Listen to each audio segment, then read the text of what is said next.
A Course in Miracles, Workbook, Lesson 90. Review of Lessons 79 and 80. Begin the day by thinking about the two ideas for the day and the comments that are included. Devote some 3 or 4 minutes to listening or reading them over slowly, perhaps several times, and then close your eyes and listen.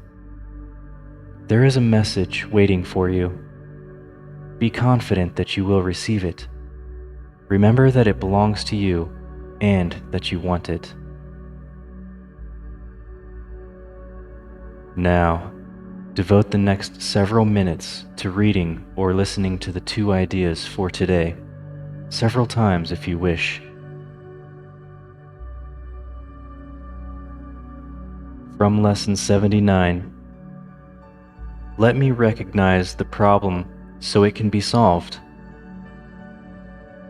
Let me realize today that the problem is always some form of grievance that I would cherish.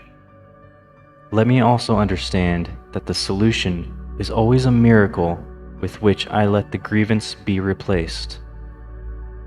Today, I would remember the simplicity of salvation by reinforcing the lesson that there is one problem and one solution. The problem is a grievance. The solution is a miracle. And I invite the solution to come to me through my forgiveness of the grievance and my welcome of the miracle that takes its place.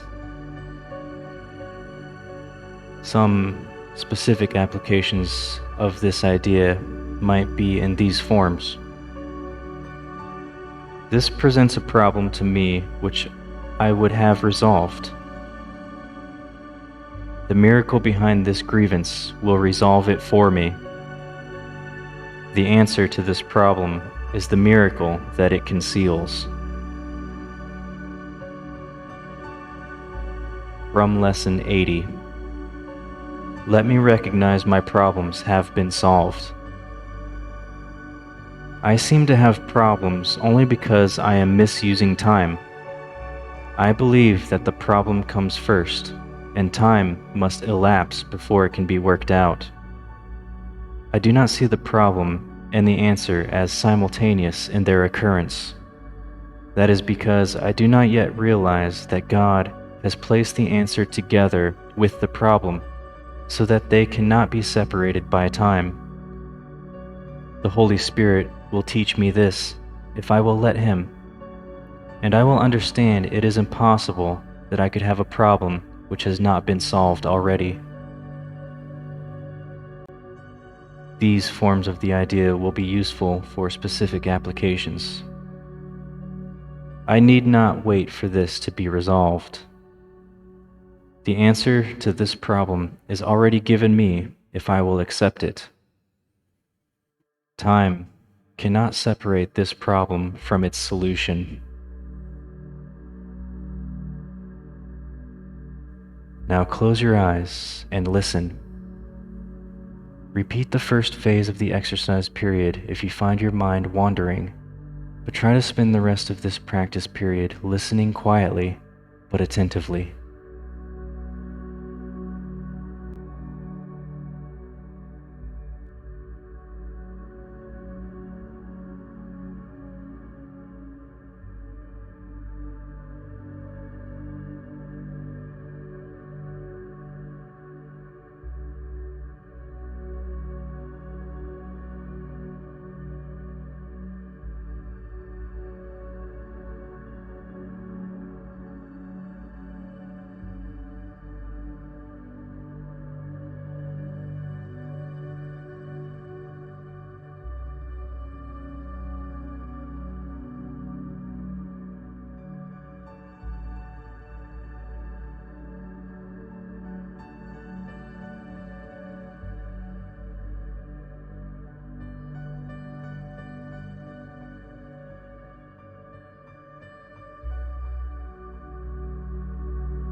Okay.